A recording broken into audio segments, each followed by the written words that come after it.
Julia, for the amazing intro. Happy to be here. Hello, Santa Clara Sui. Today, I'm going to be talking about how to brand yourself before others brand you. And we will dive right into what that means. Okay. Wait, do you guys see this Zoom pop-up? Okay, good. That's just me then. All right. So yeah, my name is Rutu. I'm a PM at Microsoft. If you've heard it also being called program manager, it means the same thing at our company. So for our agenda, we are going to be, so the workshop element is this link right here. Julia, do you mind copy pasting that again into the chat? So everyone, please open that and make a copy for yourself. And we're going to be basically going through the slides and taking some moments to fill in the worksheet at the same time. And that way we keep interactive, we keep engaged, and it's going to be a good time. And hopefully you'll walk away with some tangible work after this workshop. So yeah, we are going to talk about what is a personal brand and why it matters. We're going to break down an example of mine, then career goals of how to stand out and advance at work using this brand. Then we're going to talk about the perfect elevator pitch and conclude with behavioral question matrix. So in the chat, could you guys please let me know like what year you guys are and maybe major? Okay. So what is a personal brand? Okay, here, I'm trying to see how I can view the chat at the same time as I'm presenting.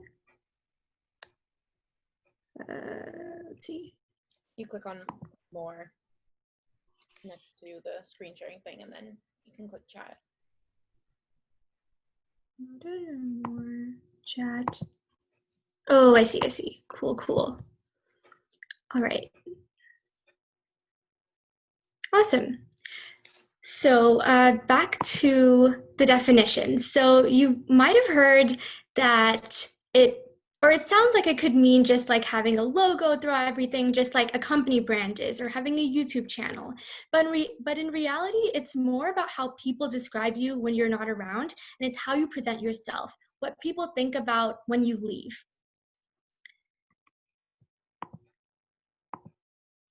Okay, so now I'd like everyone to take a moment to go ahead and text 10 friends or colleagues right now and ask them, hey, I'm working on identifying my professional identity. What 5 words come to mind when you think of me? So this is kind of a good activity to get a huge brain dump of words from people who know you, because again, at the end of the day, it's how others perceive you. And so by getting this down, if you agree with it, then great, keep doing what you're doing. If you don't, and you're like, I kind of want them to see me a different way, or this is not what I'm trying to convey, then you can work on that. So hopefully at the end of the hour, closer to 8:30, people will have replied, and we can do that portion of the worksheet, and we'll just make like a word cloud, and trust me, it'll be really cool. So go ahead and take a moment to do that. Okay, so why should you care about this? In the short term, you guys are applying to new grad jobs, new grad internships, right? So recruiters, on average spend 6 seconds per resume. So in those 6 seconds, if they're seeing random words, if they're seeing like software on one end and then extreme hardware on the other end, as an example, they're going to get confused. Either they get confused or it doesn't click for them immediately, like this person has a story, this person has a mission, this person has a journey that makes sense. And of course, they're not asking all of these questions out loud, but in their mind as trained recruiters, this is how they think. And so if you have your resume that kind of conveys a story, it's going to click for them, and you are automatically going to be a lot more presentable than your peers, I guess. Then in the long term, it's very, very, very critical. So I hope that you guys start doing this now, and I'm sure many of you have already started doing this, even if you don't know it. But in the long run, you are not hired for generic roles. There is no such thing as a mid-level software engineer or something. It's all about specialization, and it's always going to be some kind of domain, some kind of particular skill, and that skill section in a job requirement is going to be super important going forward. And that's why you really can't be a generalist, because those people don't really get far. And then finally, name recognition is very important, and getting sponsors. So a sponsor is somebody who talks for you when you're not in the room, usually someone older in your company who's respected, who has influence. So this means that if an opportunity is coming up, if a promotion is coming up and you're not in the room, they'll advocate for you, because they'll know that, hey, I know this person is really awesome at XYZ, and so on. Then name recognition among other companies too, of getting hired at different companies. So this could be from people you work with now, it could be people in this Zoom meeting, it could be people in school that maybe you hate right now, but please turn that around, because people matter. And as if they know what your domain is, it's going to go a long way. All right, so now I wanted to break down I guess what persona I give off. So this is the bio I gave you guys, and I am just kind of obsessed with bios. I will never give the same bio twice. I guess that's why I'm leading this workshop, because I am a maniac about it. I will spend like several minutes catering a bio for whatever occasion it is. So for you guys, these are some things that are trends that I specifically put in to show who I am, and you can find these similarities. So in blue, you see that I'm a people person, culture obsessed, social entrepreneurships, giving talks at Girls Who Code. I know my audience, this is sweet. I talked about Girls Who Code, my involvement there. Then you see entrepreneurship, startup, Y Combinator, that's a startup accelerator, co-founding, I founded something, and then what I founded was entrepreneurship based itself. So founding something that helps other founders. And that's very critical, because that just kind of underlines my point that that's what I'm about. And then domains here is probably my weakest point, because it's so scattered. I very explicitly said product, which I think you guys should do too, whether it's mechanical engineering or chemical engineering or whatever it is. But as you can see, I also mentioned e-commerce and IoT and human-computer interactions. It's a little bit confusing, but acceptable since I am young. Okay, so the next thing I have is basically whatever you write in here, you have to be able to prove. You can't just put random things. So an example of the way I can prove that I'm culture obsessed is that at Microsoft, I'm part of this sub team that sends an employee-wide survey. It's like maybe like 40, 50 questions of culture things, of how is life at Microsoft? Are you enthusiastic about your work? Are you okay with the compensation, and so on? And then I interviewed 15 people in 1 week and spent half an hour with each of them, really understood their pains and wants, and now we're making an actionable plan and finding trends among everyone's feedback to be like, how can we improve life here? And then data-driven, I could use that very same example, right? We, from those thousands and thousands of responses, we looked at the star ratings, 1 through 5. We did percentages, we put it on scales. We did a Power BI thing of multiple data visualizations of every single question. Then we siloed each data to demographic, to gender, and we kind of picked from there, like, oh, maybe this certain group, you can narrow it down to a sub-team who's maybe having a difficult time, and so on. So yes, I talked about this, know your audience. I've done many iterations of my bios, and if I had less morals, I feel like the job I would do is being a growth hacker, because I just really enjoy getting in people's minds and be like, what do they want to see from me? And I do it.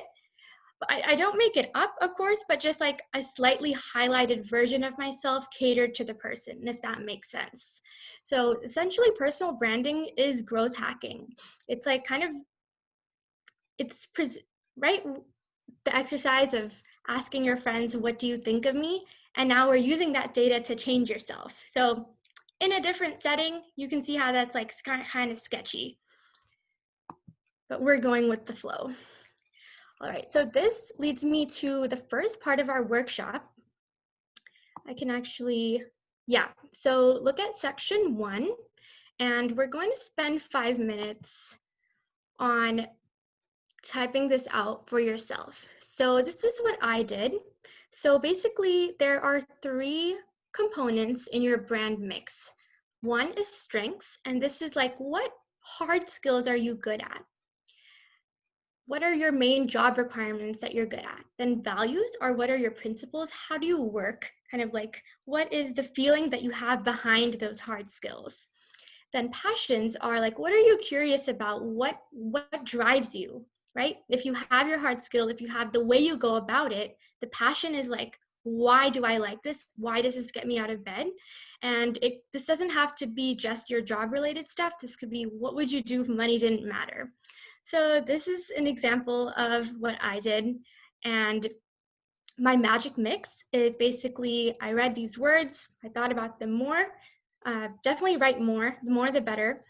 And the magic mix is where you find those similarities. And for me, it's being a product manager, because it lets me do all those hard skills with those values in the passions that I'm interested in, right? I don't just do my feature facing, customer facing work, which is great because I like to work with people, but I'm training to be a people manager because I'm all about empathy.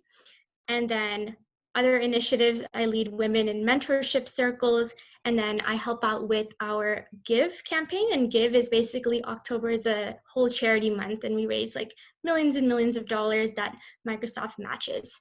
So I hope you guys have gotten started on writing this out. So I'll give you a couple minutes, and I would love for at least one person to share what they wrote about.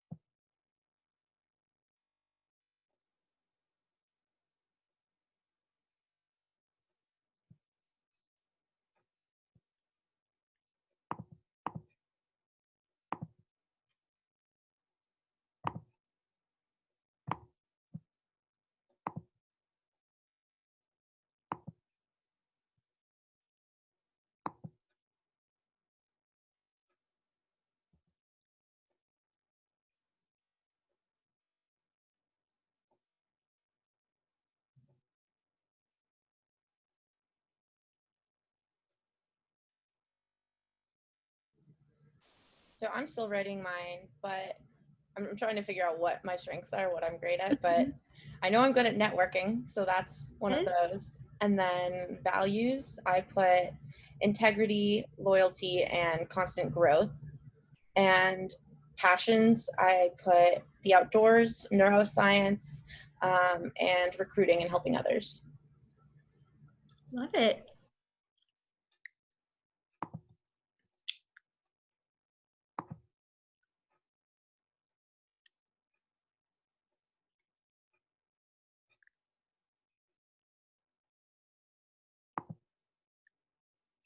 All right, guys.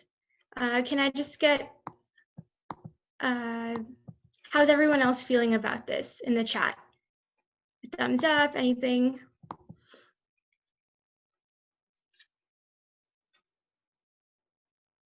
How about everyone drop one of their strengths?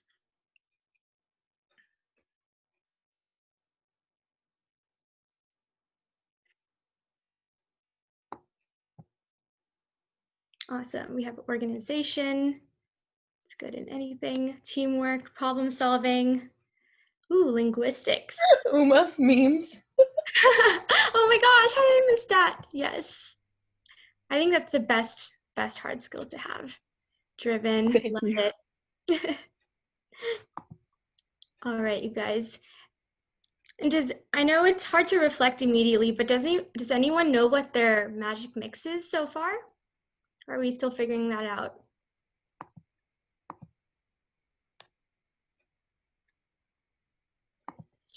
Recruiting. Yeah. I can see that for you. Okay, so taking the mix one step further, these are some titles that you can put to yourself. So the first one is early career, this blue is mid-level, and the gold is at a high level, senior level. And the reason these are broken up like this is because you definitely get more freedom, more leeway, more impact as you get more experience. And with that, you have the ability to be a big picture leader, for example, in a senior role, right? And this isn't to diminish how old you are or how much experience you are. It's more like keeping a scoped goal and keeping a scoped brand for who you are. Because if you reach, okay, I wouldn't say there's something called reaching too high, but reaching smartly. So do any of these stand out to you guys? And a lot of this is taken from, I'll put the source in the end of the slide, but this woman named Jo Miller, and she's Australian and wrote a book about how women lead. So she's just an awesome resource, and I grabbed these words from her book. All right, so moving on. So Nora Denzel, she's on the board, she's the board director of AMD and Ericsson, and she said that it's not what you know and it's not who you know, it's who knows what you know. So what does this mean? This means that it's not like school anymore. You can't just like put your head down, do your exam, get an A, and move on. Like you have to make sure other people know that you are thriving. So, and that's going to take a change in mindset because we've been in education our whole lives. And now it's like, oh, now I have to brag about myself, like, so my work doesn't speak for itself. So it's very hard to change and it's going to make you uncomfortable, but we do have to do it if you want to move forward. Yeah. And so a lot of women especially tend to do this, working with their head down and tail up. And so what happens when you do that? First of all, you'll look like an asshole if your butt is literally up in people's faces. And yeah, going off of that, that just means like you're not talking to people, right? You're just like putting your head down, doing your work, you're in the zone, but no one else knows what you're doing in that zone. Even if you deliver good work, and let's say you give it up to your manager, if you still don't talk about it, your manager could subconsciously take credit for it, right? Like if only your manager is saying, oh, this person did this, it's only coming from one voice, right? And especially in an online work environment, that's not enough. So you do have to stand up for yourself and keep putting your work out there. So yeah, I touched on these points. Just doing a good job does not cut it anymore. School doesn't prepare you for this. So before I go into the resource and the workshop, okay, actually no, this is the next workshop part. But what are ways you can amplify your accomplishments? So take a couple minutes to do section 3 and write down how you think you can let other people know what you're up to. And there's a resource, yeah, here, there's 33 ways to amplify your accomplishments. This one is also written by Jo. So definitely take a look at those. My example, a couple examples are I like to do LinkedIn posts for like things like this. If I've collaborated with somebody, excuse me, or if I published an article or research paper, then just having more presence. So that's in just casual conversations with colleagues and weekly syncs, and also in one-on-ones with colleagues. So in the workforce, it's really just one giant group project. So you need to get help from everyone every single day. So in those one-on-ones, just always be like, this is what I'm working on. Like, you know that, right? I mean, not say that, of course, but that's essentially what we're trying to do, is to raise awareness of what awesome things you're doing. Then another thing I like to do is to amplify what I'm working on are talks like these, right? I'm sharing my knowledge to you guys. And with that, you know what I've been up to, right? And so on and so forth. So guys, take a minute to do that, and would love for one more person to share an example.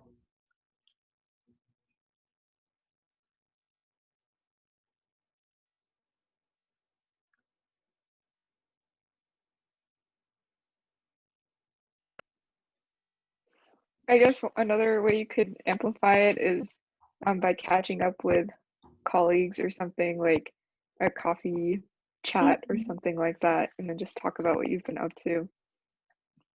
Definitely. Coffee chats are a catch-all. You can brag about yourself, network, get help on a project you need. It's rant. They're great for ranting. I would say if you had to pick anything, coffee chat's the way to go. All right, so we have frequently updating resume. Yeah, I mean, not just so that you're on track for a career, but it also makes you feel good. I know it's really hard to write those bullet points down. I've personally spent hours and hours to write like a 10-word bullet point, but you feel good seeing that on your resume. And then posting it, of course, helps you amplify it. Okay, I'm going to get back in. All right, so now the elevator pitch.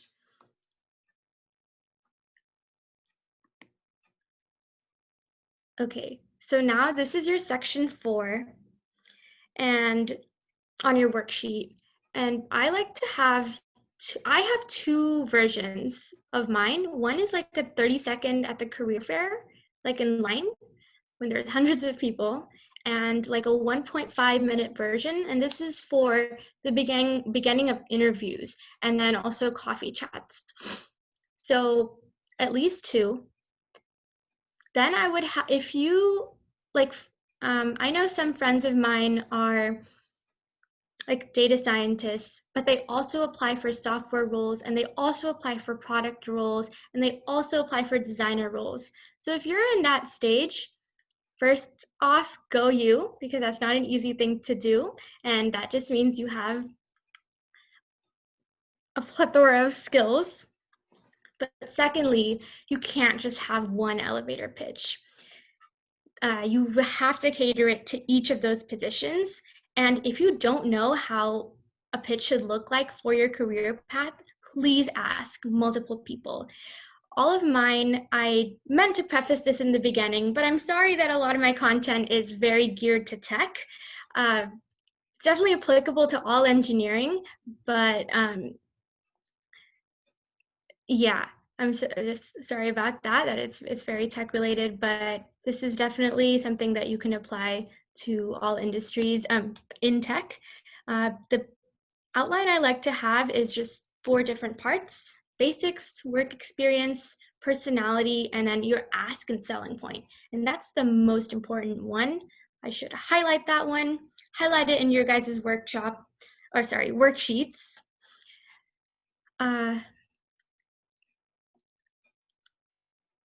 Okay, maybe I might be distracting you guys by talking so much, so I'll give you a silent minute or 2 to type this out. And feel free to read mine for reference.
Challenge question. Does anyone think my example could definitely be improved, but do you guys have any specifics of anything that's not kind of weak?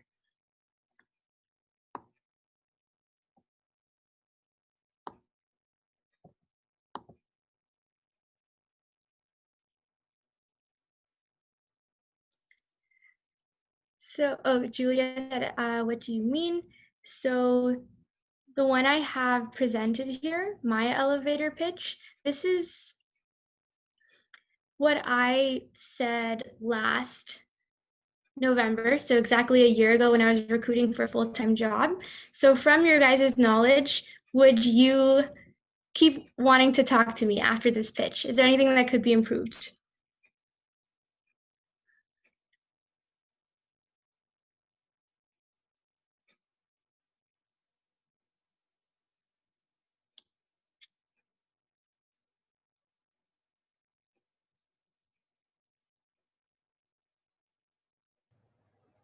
I think your first bullet point is really detailed, which is good for like people who know what you're talking about. But if you're talking to like a non-technical person, they might not like get all of it. Yeah, that's a great point. So the first one should be a little more welcoming, a little more generic, and just like a hi, I'm friendly, not just like in your face with a bunch of buzzwords. That's a great point.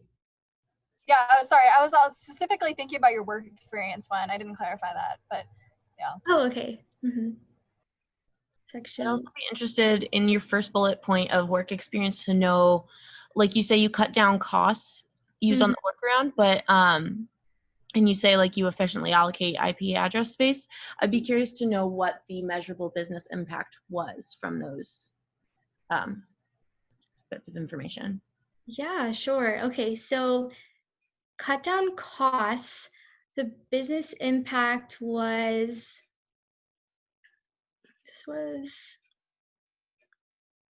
okay, so there are two ways we saved money on this. One was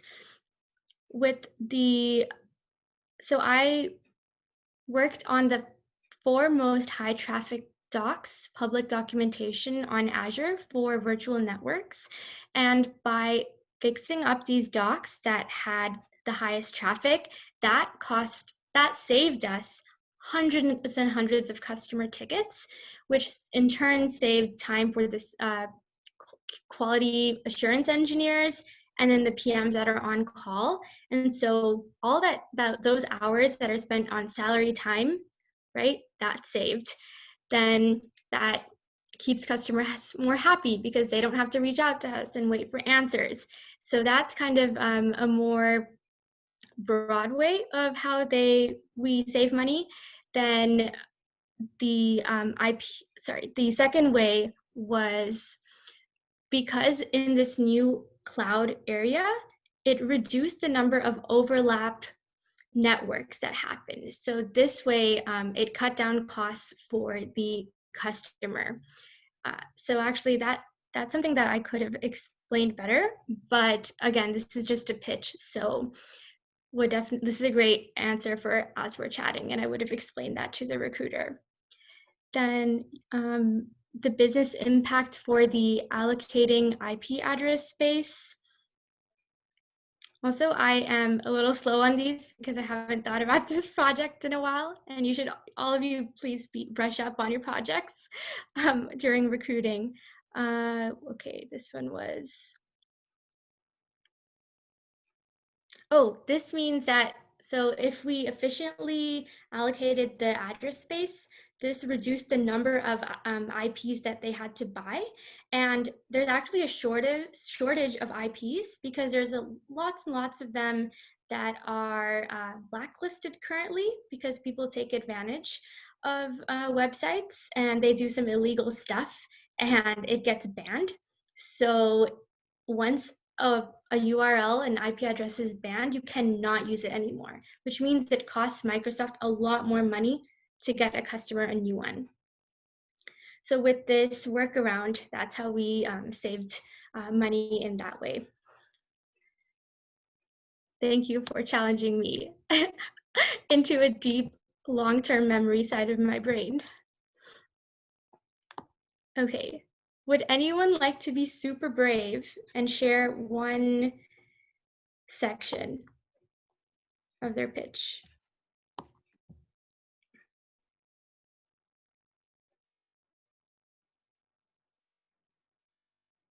Or if you have any other concerns. I was gonna ask, do they really care about the personality part? It depends on the audience. Know your audience, right? I wouldn't do this in a career fair. Mhm. I would do it in an interview.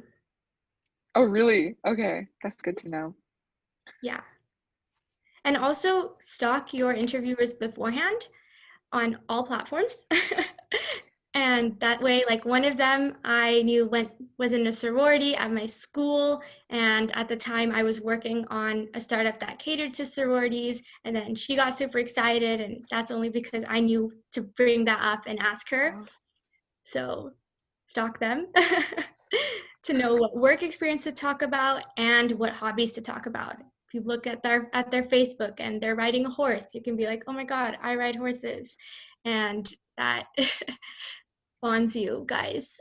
All right, so there's a question. Oh, how do you prevent it from sounding rehearsed? Ooh. So I would say depends on how you like to memorize or not memorize things. For me, I do like to write it all out like word for word and then turn it into bullets and only look at the bullets. And then I would recommend to just keep practicing it on like many different audiences. I know it's really easy to bring up your notes in front of a screen now that you're doing interviewing, but again, like that person gave you feedback, I'm sure they can tell that you're reading something, especially if you have glasses. So I would say based on how you memorize things, maybe many of you don't need to write it word for word. You could just stick to bullets. I would, for me, once I write it out, then I delete it and just do bullets. So this is my long version. So I stuck to like tiny bullets to sound natural.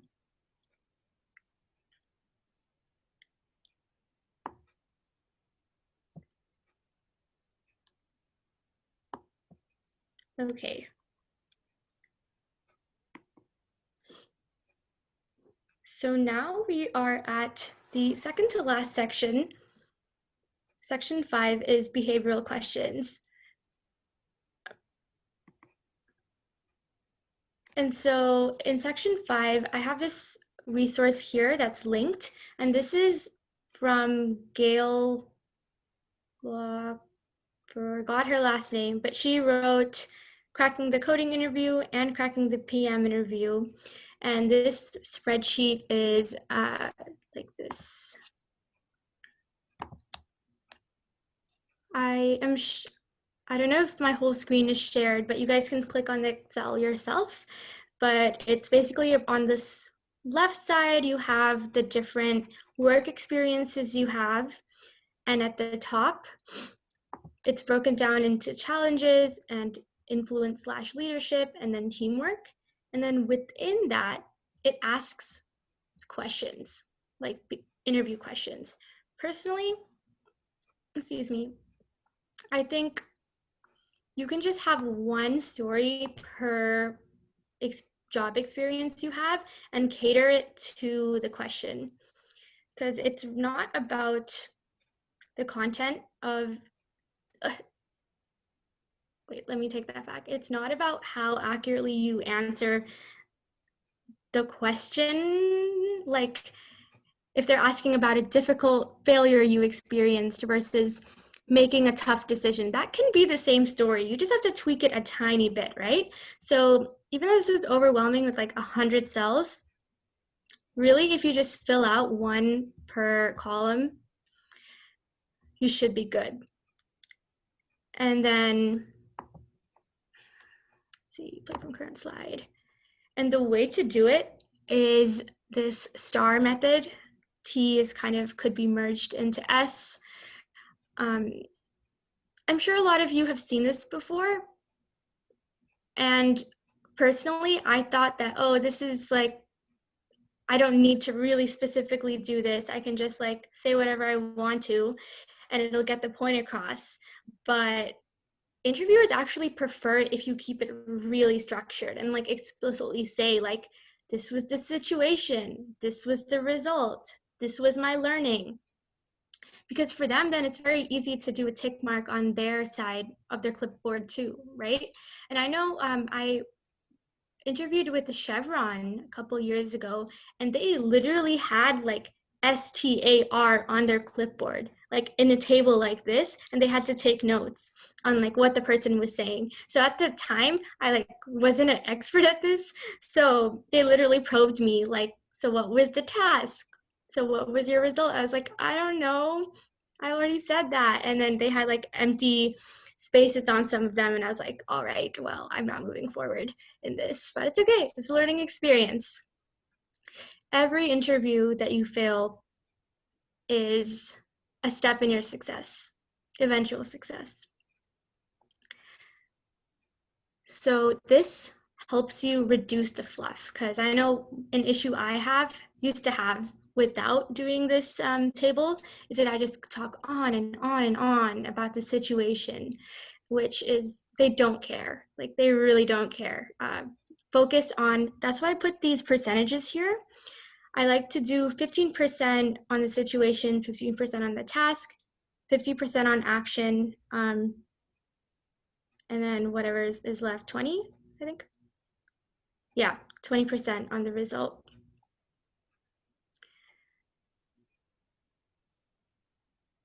Does anyone have a favorite story they like to talk about in these questions?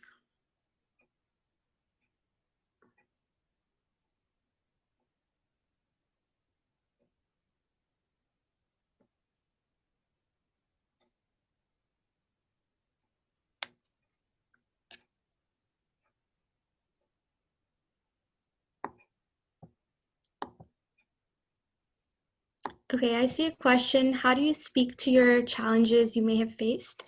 Can you explain that? So do you mean like how to structure it, like how much to share?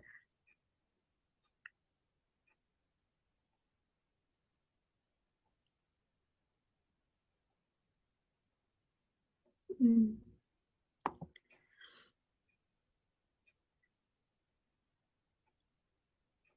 I think it depends on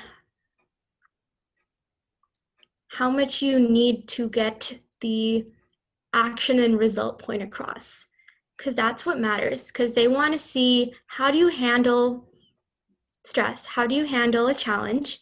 Can you work with others? And can you take this learning and apply it elsewhere? So how much do you share? It depends on how you're structuring it.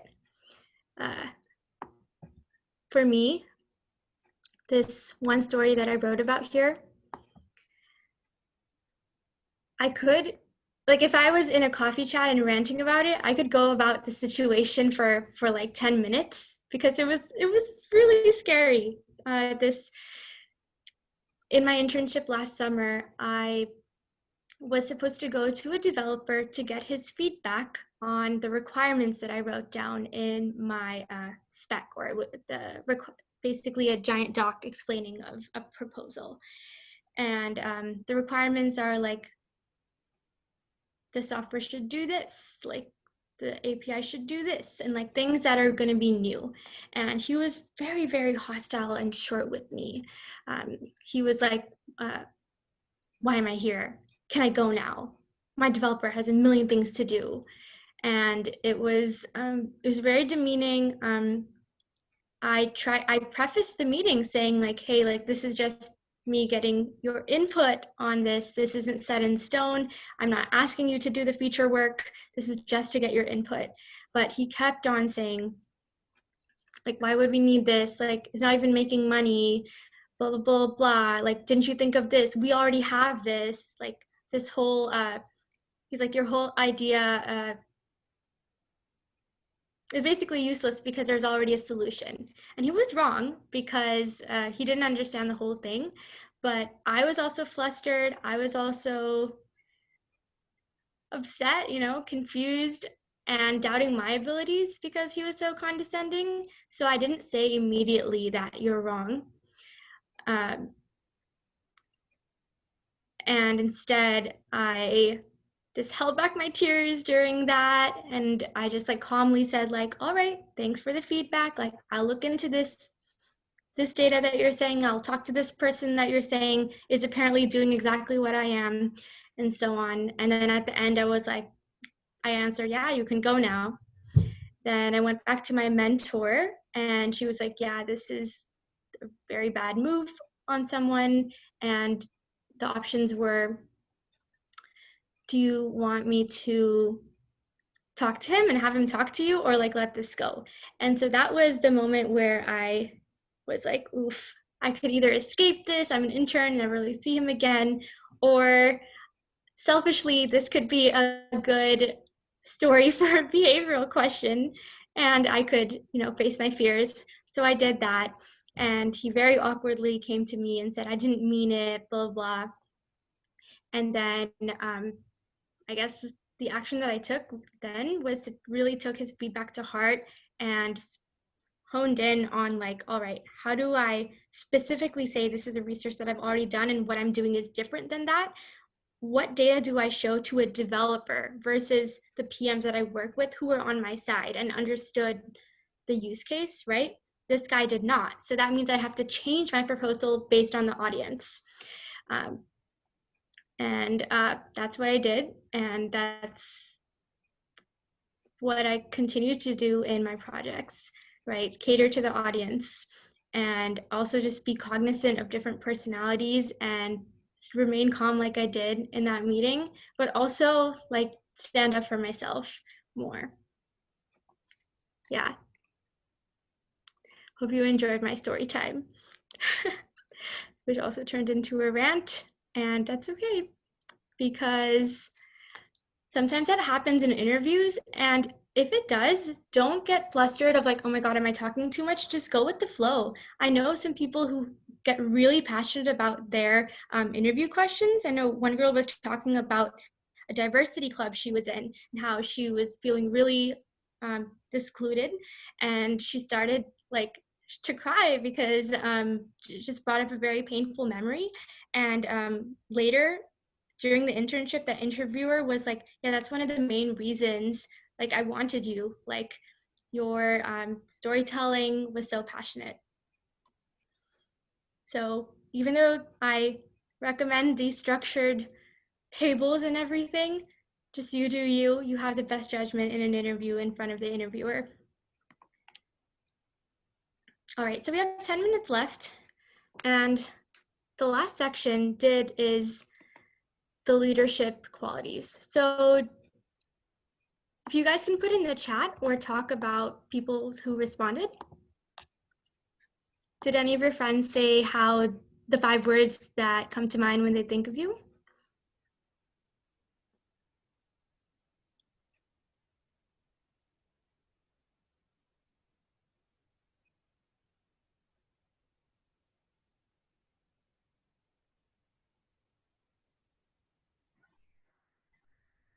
Nice. Yeah, driven, organized, hardworking, friendly.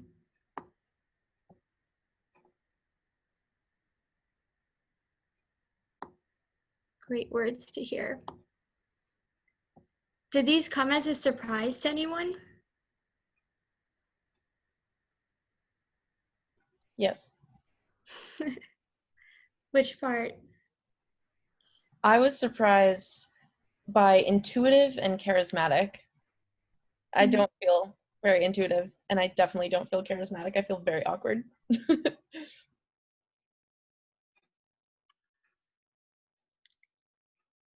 Was there, I know this would be better if, you know, in a couple of days when a lot of people have responded, but is there any quality that someone hasn't said and you take a lot of pride and effort into making sure you're portrayed that way?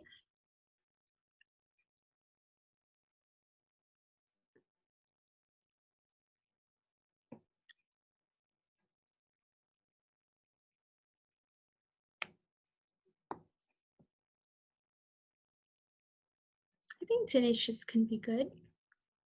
Yeah.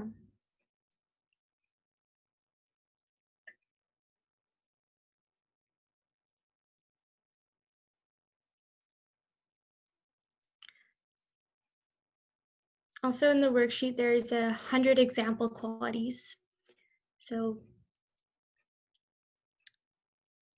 definitely go through those, highlight the ones you identify with. I am obsessed with organization and ranking. So I would highlight the ones that I like and then like reorder them and maybe even put them in a spreadsheet and give it a number of how much I care about this, or give it a score on how much am I there yet. Bring in OKRs, which is a way it works in many corporations, of giving a score to a certain task that has to be done. And then it's your goal to bring that score up. So bringing a little project management into daily life.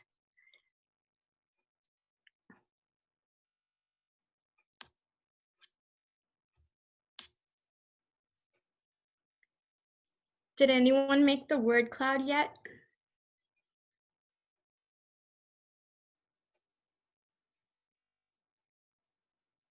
I was gonna do that after. I think that might take a.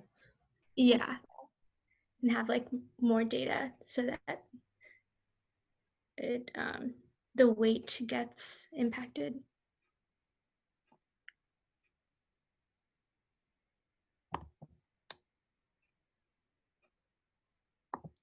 All right, you guys. So that concludes the worksheet as well as the talk.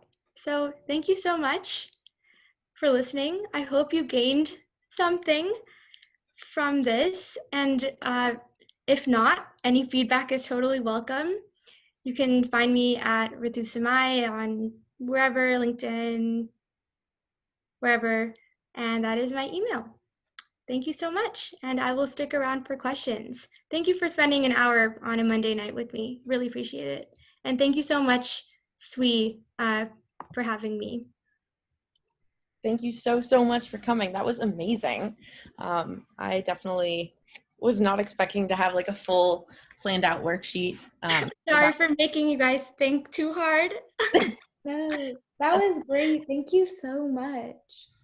Welcome. Yeah, so if people have questions, now would be a great time to either unmute yourself and ask or pop them into the chat, and we'll stick around for at least another 5 minutes, if not longer. Yep.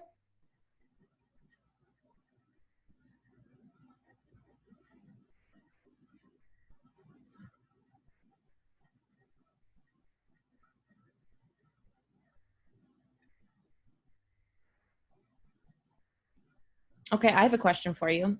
How, like, if you're entering an interview and you didn't have their names ahead of time, so you couldn't do any stalking, and you have to figure out, they ask you, okay, tell me about yourself. You need to figure out what type of a personal pitch you're going to give, and you don't have much time to figure out like what your audience wants to hear. How do you make that quick judgment to figure out, oh, I should include my personality stuff, or oh no, I should just stick to engineering? Yeah, it really is just like a split-second decision, I would say, or even like as you're talking and then, reading their facial cues and reactions to be like, are they actually engaged, or are their eyes like rolling around the screen? Personally, like I hate that. Like when I'm talking to having a meeting with someone and their eyes are rolling around, it just like distracts me. And sometimes that's like why I look directly at the camera sometimes. But yeah, Julia, I think that's just people skills, right? People reading. Right. It could be anything from like the clothes they're wearing to like the poster they have behind them. I think there's tons of answers, and when in doubt, be neutral.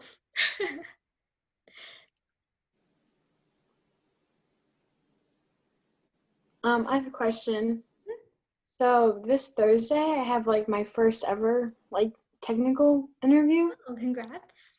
Thank you. It's actually from Microsoft, which is why I was Cool. asking. It says it's behavioral, but then it also says like to be prepared like for coding questions. So I was wondering like if you knew like kind of what that meant. Yeah, so I don't think the first round usually has like explicit coding. It'll usually be like behavioral questions around tech concepts. So something like design an app that lets you take care of your plants or something like that. So you have to use like tech concepts to explain that.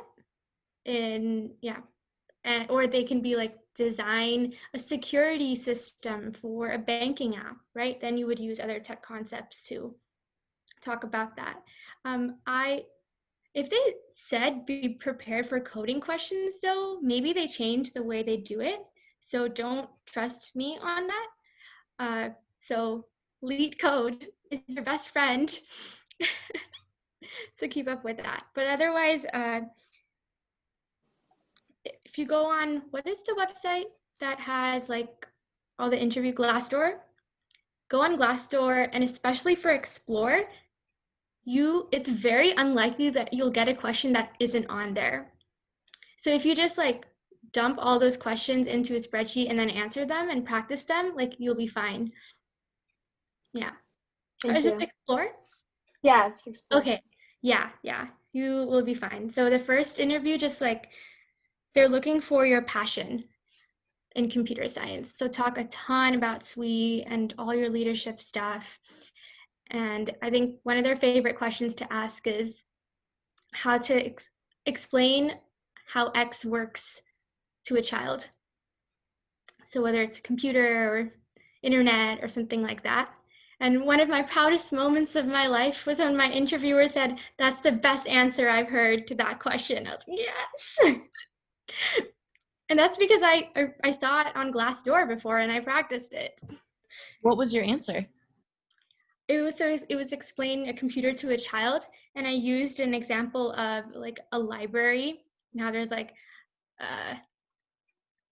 like all the books are there, right? And so instead the computer just stores it all in the cloud and blah de blah. Then if you can only do it one at a time if your other friends want this book, but with the computer you can all access it at the same time and blah blah blah. Yeah. Thank you.